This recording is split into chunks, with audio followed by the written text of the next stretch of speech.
Bonjour chers élèves. Aujourd'hui, nous allons étudier une leçon de communication. Son titre est Faire une concession suivie d'une réfutation. L'objectif de notre leçon aujourd'hui est identifier les différentes expressions pour faire une concession suivie d'une réfutation. Que pensez-vous d'Internet? Exprimez votre point de vue sur les avantages et les inconvénients de l'Internet dans une phrase.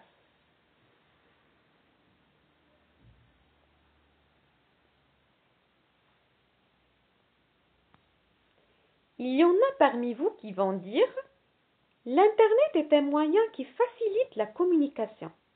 L'Internet est un excellent outil éducatif de recherche et d'apprentissage.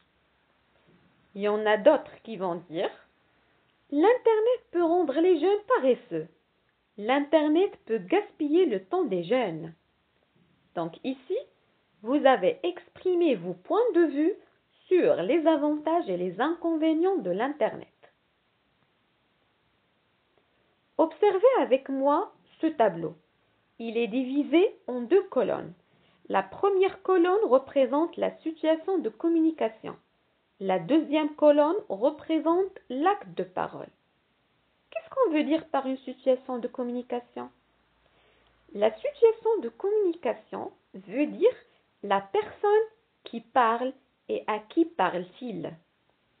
L'acte de parole veut dire l'énoncé dit par la personne qui parle dans la situation de communication.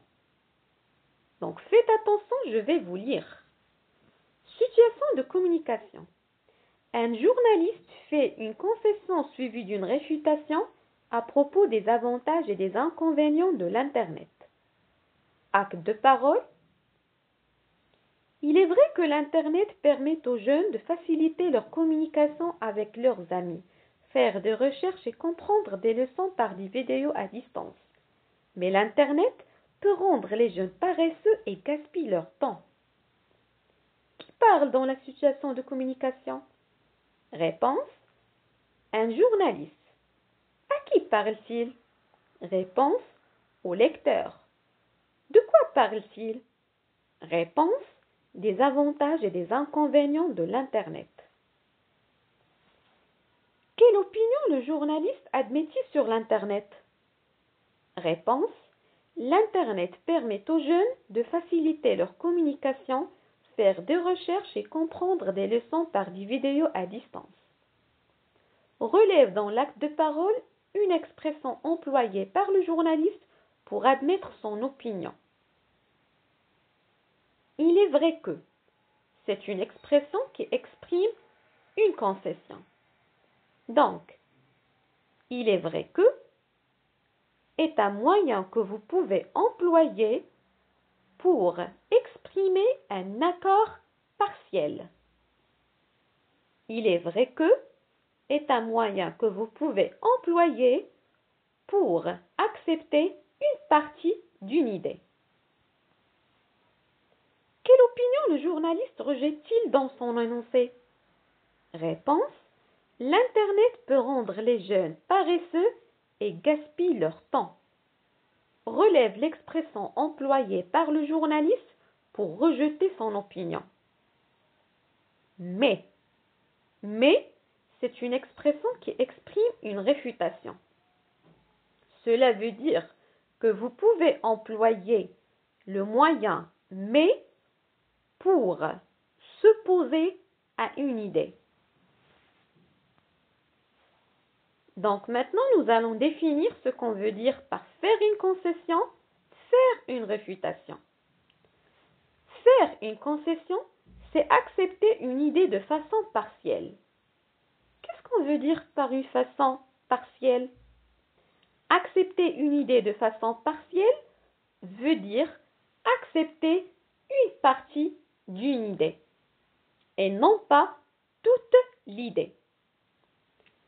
Faire une réfutation, c'est s'opposer à cette idée.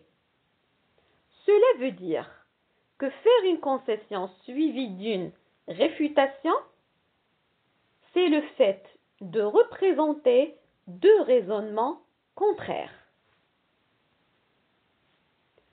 Je vous propose dans ce tableau les différentes expressions pour concéder une idée, refuter une idée. Expression pour concéder une idée. Vous pouvez employer « il est vrai que ». Certes, vous avez raison de dire que. Je suis d'accord. Bien sûr. Certes, votre opinion de vue ne manque pas d'intérêt. Oui, ce que vous dites est intéressant. Expression pour réfuter une idée. Vous pouvez employer mais, cependant, pourtant, toutefois, or, néanmoins, en revanche.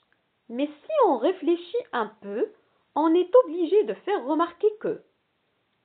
Mais il faut tout de même remarquer que. Donc maintenant, je vous laisse produire vos propres énoncés en faisant les exercices suivants. Exercice 1. Complète par une réfutation. Dans ces phrases, vous avez déjà des concessions et vous devez les compléter par des réfutations. Première phrase. Tu as raison. Les moyens de transport causent des accidents mortels. Deuxième phrase. Certes, les voyages fatiguent beaucoup. Troisième phrase. Il est vrai qu'il avait un couteau à la main. Exercice 2. Complète le tableau suivant. Situation de communication, acte de parole. Acte de parole. Certes, tu travailles bien en classe, mais tu es un élève trop bavard. Vous devez trouver une situation de communication à cet acte de parole. Qui peut dire cet énoncé? Situation de communication. Un père admet que son fils sorte avec ses camarades, mais se pose à ce qu'il rentre tard dans la nuit. Vous devez trouver un acte de parole à cette situation de communication. Que peut dire le père à son fils en faisant une concession suivie d'une réfutation? Acte de parole. C'est vrai, il avait un couteau à la main. Cependant, ce n'est pas lui le coupable. Trouvez une situation de communication à cet énoncé. Qui peut dire cette phrase et à qui peut-il le dire?